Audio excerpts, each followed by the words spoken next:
Hello everyone, welcome to our channel online tutorial. आज हम शुरू करेंगे क्लास 12th की पॉलिटिकल साइंस बुक जिसका नाम है politics in India since independence. तो हम इसका जो फर्स्ट टॉपिक था challenges for the new nation first chapter का, उसे हम देख रहे थे। तो उसका सब टॉपिक है 3 चैलेंजेस। आज हम उसे देखें। बिना टाइम वेस्ट किए शुरू करते हैं चैप्टर को।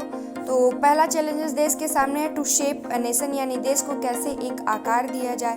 तो सबसे बड़ा चैलेंज हमारे सामने पहला और तुरंत आज़ादी के तुरंत बाद यही था, क्योंकि हमारा जो देश है वो इसे हम सब कॉन्टिनेंट भी कहते हैं बिकॉज ऑफ इट्स साइज़। ये एक बहुत बड़ा साइज़ का देश है और यहाँ पे डिफरेंट लैंग्वेजेस के लोग हैं, डिफरेंट कल्चर्स के लोग हैं, रिलीजियस डाइवर्सिटी हमारे देश में बहुत ज़्यादा है। तो इन सबको एकोमोडेट करना, एक नेशन के रूप में शेप देना, ये सबसे बड़ा चैलेंज था।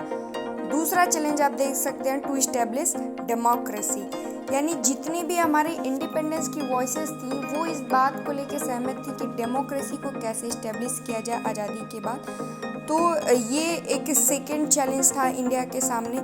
इसलिए इंडिया जो है वो डेमोक्रेसी, रिप्रेजेंटेटिव डेमोक्रेसी को ऑप्ट करता है on the parliamentary form of government. देखिए, रिप्रेजेंटेटिव डेमोक्रेसी क्या होता है कि हम सब जब लोकसभा या फिर विधानसभा का चुनाव होता है तो हम सब अपने मेंबर ऑफ पार्लियामेंट को चुनते हैं, ठीक है। तो उसे हम कहते हैं रिप्रेजेंटेटिव डेमोक्रेसी, यानी वो हमारी वॉइस है, हम उन्हें वो हमें रिप्रेजेंट करेंगे, ठीक है। बाकी है on the parliamentary form of government. Parliamentary form of government means head of the state जो होगा, यानी जो देश का हेड है वो प्रेसिडेंट होगा, बाकी जो गवर्नमेंट का हेड है वो प्राइम मिनिस्टर होगा, ठीक है। इसे हम पार्लियामेंट्री फॉर्म ऑफ गवर्नमेंट कहते हैं। तो ये इंडिया ऑप्ट करता है। पर सबसे बड़ा जो सामने इंडिया के चैलेंज रहता है वो रहता है कि डेमोक्रेटिक कॉन्स्टिट्यूशन तो है हमारे पास, लेकिन जो हमारा सेटअप है, डेमोक्रेटिक प्रैक्टिसेस जो हमारे देश में है वो अभी नहीं थी। तो सबसे बड़ी चीज़ थी कि डेमोक्रेटिक प्रैक्टिसेस को डेवलप करना। थर्ड चैलेंज हमारे सामने था टू इंश्योर डेवलपमेंट। तो सबके लिए विकास करना था, यानी जो poor and socially disadvantage groups हैं उनके लिए विकास करना था। इसीलिए देखिए, हमारे कॉन्स्टिट्यूशन में भी जो स्पेशल प्रोटेक्शन का प्रोविज़न है for the socially disadvantage groups के लिए, religious and cultural minority communities के लिए। पर सबसे बड़ा चैलेंज था डेवलपमेंट का कि जो रियल चैलेंज हमारे सामने उभर के आए कि इफ़ेक्टिव पॉलिसीज़ कैसे बनाया जाए इकोनॉमिक डेवलपमेंट के लिए, और जो पावर्टी था देश के सामने उसको कम करने के लिए। ये सारे 3 चैलेंजेस हम देख लिए। क्विक रिवीजन कर लेते हैं। पहला, to shape a nation, second, to establish democracy, and third, to ensure development. तो इस चैप्टर में जो दिया गया है वो हम पहला जो चैलेंज है टू शेप अ नेशन, उसको कैसे सॉल्व किया गया उसे देखेंगे, और अगले 2 चैप्टर्स में to establish democracy and to ensure development, इन 2 चैलेंजेस को कैसे सॉल्व किया गया वो देखेंगे।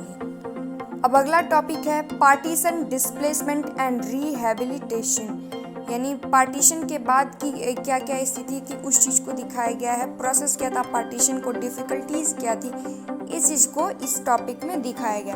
तो सबसे बड़ी बात कि 14 और 15 अगस्त और 1947 को इंडिया, जो ब्रिटिश रूल्ड इंडिया होता है, वो डिवाइड होता है बिटवीन पाकिस्तान एंड इंडिया।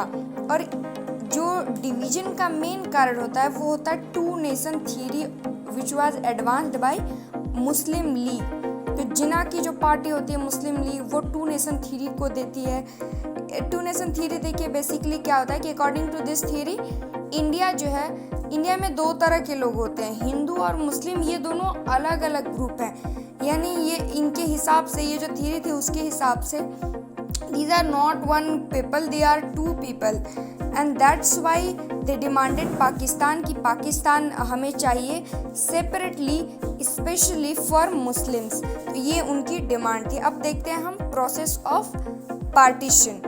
तो ये जो पार्टीशन था वो न सिर्फ पेनफुल था बट डिफ़िकल्ट भी था।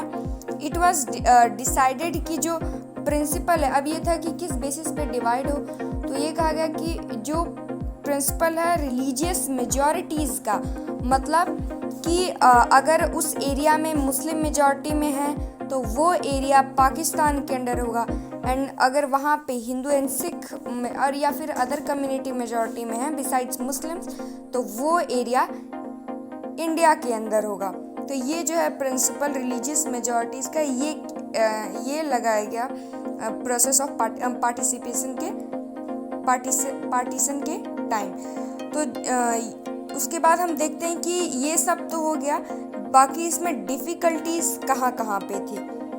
देखिए पहली क्या चीज़ थी कि there was no single belt of Muslim majority area in British India, क्योंकि कंसंट्रेशन सारी कम्युनिटीज़ का था।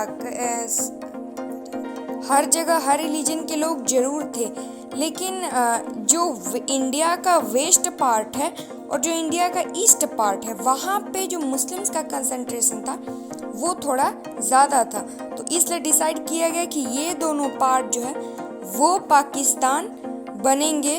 और पाकिस्तान जो है वो एक दूसरे से, देखिए जो अभी जो आज का बांग्लादेश है और जो आज का पाकिस्तान है, उन दोनों देशों को पाकिस्तान बना गया। यानी वो दोनों एक दूसरे से कितने दूर है, पर ये तय किया गया कि पाकिस्तान जो है वो दो टेरिटरीज वेस्ट और ईस्ट को मिलाकर बनेगा। और देखिए सेकेंड चैलेंज क्या आता है कि that not all Muslim majority area wanted to be in Pakistan, यानी सारे मुस्लिम मेजॉरिटी एरियाज़ के जो लोग थे वो पाकिस्तान के अंदर नहीं जाना चाहते थे। एग्जाम्पल के तौर पे दिया है खान अब्दुल गफ़ार खान का नाम, जो कि नॉर्थ वेस्टर्न फ्रंटियर प्रोविंस के एक जाने माने लीडर थे और इन्हें हम फ्रंटियर गांधी भी कहते थे। ये टू नेशन थ्योरी के अगेंस्ट थे। थर्ड प्रॉब्लम देखिए क्या आती है, दैट जो दो मुस्लिम मेजॉरिटी प्रोविंस थे पंजाब एंड बंगाल, यहाँ पे एक बहुत बड़ा एरिया ऐसा भी था जहाँ पे नॉन मुस्लिम्स भी मेजॉरिटी में थे।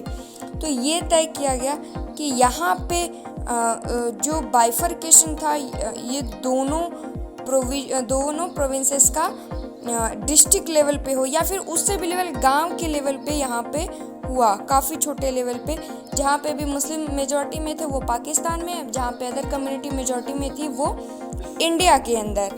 तो ये फॉलो किया गया। अब फोर्थ प्रॉब्लम इसी से रिलेटेड होता है, वो होता है माइनॉरिटी का problem of partition and problem of minority on both side. तो पार्टीशन के बाद lakhs of Hindus and Sikhs जो होते हैं वो तो पाकिस्तान के साइड रहते हैं, और equally large number of Muslims जो हैं वो इंडिया के साइड में पंजाब और बंगाल में रहते हैं, और दिल्ली के आसपास भी वो रहते हैं। तो ये एक माइनॉरिटी का प्रॉब्लम दोनों साइड था। वो दोनों खुद के ही देश में एलियन के तौर पे हो गए थे, अपने ही घर में एलियन की तौर पे हो गए थे। और पार्टीशन के बाद दोनों ही तरफ माइनॉरिटीज़ को टारगेट किया जाने लगा। लोगों को वायलेंस टेम्परेरी लगा कि ये सारी चीज़ें कम समय के लिए हैं, ये चली जाएंगी, but it lasted for long time. ये काफ़ी लंबे समय तक चला जो वायलेंस था, और माइनॉरिटीज़ पे काफ़ी ज़्यादा अत्याचार हुआ दोनों ही साइड। इसलिए दोनों साइड की जो माइनॉरिटीज़ थी उन्हें अपने घर छोड़ने के अलावा कोई और तरीका नहीं सूझा। अब सब पॉइंट है कंसिक्वेंसेस ऑफ पार्टीशन। तो जो इम्पॉर्टेंट कुछ कंसिक्वेंसेस हम देख लेते हैं इसके। तो पहला जो कंसिक्वेंस था वो है क्रिएशन ऑफ कम्युनल जोन्स। देखिए ह्यूमन हिस्ट्री की सबसे ज़्यादा अनप्लान्ड एंड मोस्ट ट्रेजिक जो है पार्टीशन वो इंडिया का हुआ है। दोनों ही साइड लोग मारे जा रहे थे। लाहौर, अमृतसर और कोलकाता जैसी जो सिटी, आप 3 नाम हेडिंग से लगा सकते हैं, ये कम्युनल जोन्स में डिवाइड हो चुके थे। इट मीन्स कि मुस्लिम्स के एरिया में हिंदूज एंड सिख्स जाने से बचते थे, और हिंदूज और सिख के एरिया में मुस्लिम्स जाने से बचते थे। देखिए सेकेंड प्रॉब्लम होती है वुमेन्स के साथ, उन्हें काफ़ी सारी चीज़ें झेलनी पड़ती है। सबसे पहले तो कई बार उन्हें एबडक्ट किया जाता था, और जो एबडक्टर था यानी जो उनका अपहरण करता था उसके रिलीजन में उन्हें कन्वर्ट कर दिया जाता था, और उनके साथ रेप्स भी होता था, और कई बार तो फैमिली ऑनर के नाम पर घर के लोग ही घर की महिलाओं को मार देते थे। थर्ड प्रॉब्लम रिफ्यूजी यानी शरणार्थी का होता था। लाखों रिफ्यूजी थे, अराउंड 80 लाख लोग जो है वो माइग्रेट किए। उसमें से ज़्यादातर लोग तो अपनी लाइफ लाइफ की कई इम्पोर्टेंट ईयर्स जो हैं वो अपना रिफ्यूजी कैंप में ही गुजार देते हैं। अब उसके बाद नेक्स्ट रहता है कि मास किलिंग, बहुत ही बड़े लेवल पे किलिंग होता है। पार्टीशन रिलेटेड वायलेंस में लगभग 10 लाख लोग, ये तो ऑफिशियल डाटा है, 10 लाख लोग मारे जाते हैं, बल्कि इससे भी ज़्यादा मारे गए होंगे। 5 जो इम्पोर्टेंट आप बोल सकते हैं वो है फाइनेंशियल डिवीजन। देखिए पार्टीशन के साथ साथ जो प्रॉपर्टीज़ होता है और जो एसेट्स होता है कंट्री का, उसके साथ साथ जो चेयर्स होते हैं, टाइपराइटर्स होते हैं, पेपर क्लिप्स होता है, बुक, म्यूजिकल इंस्ट्रूमेंट, ये सब भी डिवाइड किया जाता है इक्वली पाकिस्तान और इंडिया में। और उसके बाद होता है माइनॉरिटी प्रॉब्लम दोनों साइड। देखिए पार्टीशन के बाद लगभग 12% मुस्लिम पॉपुलेशन हमारे यहाँ थी। तो बात था कि सरकार इन religious minorities like Sikh, Christian, Jain, Parsi, Jews, इनको कैसे ट्रीट करे। तो हमारे जो इंडियन नेशनल मूवमेंट के जो लीडर रहते हैं, उनका मानना रहता है कि सभी रिलीजन के लोगों को इक्वली ट्रीट किया जाए।